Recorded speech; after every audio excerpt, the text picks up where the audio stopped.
नमस्ते प्रणाम। हम गीतकार दुर्गेश बेदर्दी और आज ब्रांड गाना लिखले बनी एकदम रंगदारी वाला गाना है। गोपालगंज जिला पर बा, चाहे जे भी कलाकार जे जौना जिला से बा उ गाना में नाम डाल सकता।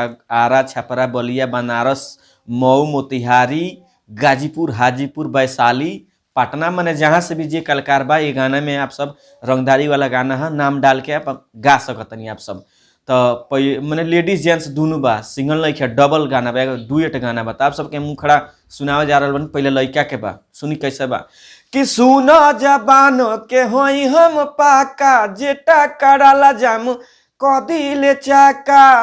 अरे सुनो जबान के होई हम पाका, जेटा कराला जाम कदिले चाका।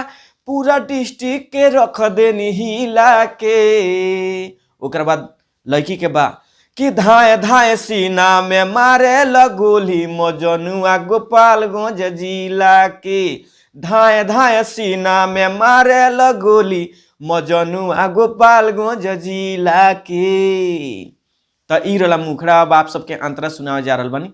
लेडीज जेंट्स रला आप सब पाना में भी लिख के लगा देम हम कि कहाँ लड़की के बा और कहाँ से लड़का के बा। तो चली अब आप सबके अंतरा सुनावे जा रहा बनी। सुनी कैसे अंतरा बा।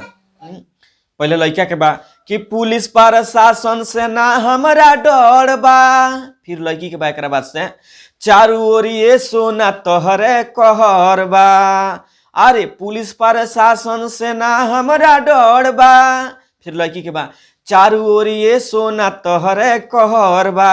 एक बाद फिर लड़का के बा कि दुश्मन के मारी पानी पीला के। तो एक बाद लड़की के बा कि धाए धाए सीना में मारे ला गोली मजनुआ गोपालगंज जिला के। धाए धाए सीना में मारे ला गोली मजनुआ गोपालगंज जिला के। तो ई रहा रंगदारी वाला गाना। और जे लास्ट वाला अंतरा जे भी कलाकार गावे चाहता तो लास्ट वाला अंतरा हम लिख के दे देम। जे भी गावे चाहता वो कलाकार के व्हाट्सएप के माध्यम से हमारा मोबाइल नंबर बा 99 345 29 9 12, यानी 99 34 52 99 12 हमारे मोबाइल नंबर है। जे भी कलाकार अगर ये गाना गावे चाहता तो हम लिख के दे देम। और बाकी कोनो ये गाना में दिक्कत हुई परेशानी हुई तो आप सब हमरा से संपर्क कर सकतनी, कॉन्टैक्ट कर सकतनी। भैया है जा गाना के नहीं गावे के बा। और अगल बात म्यूजिक जे कलाकार बनवावे चाहता तो म्यूजिक भी हमारा यहाँ कम पैसा में ब्रांड म्यूजिक बनेला। और जे म्यूजिक हमरा यहाँ से बनवावेला वो कलाकार के ये फायदा होला कि एगो तो कम बजट में म्यूजिक बन जाला। ओकरा बाद से हम खुद गा के डमी बना के वो कलाकार के व्हाट्सएप पर भेज देनी कि हई गाना यहाँ ऐसे गावे के बा और ऐसे यहाँ गावे के बा।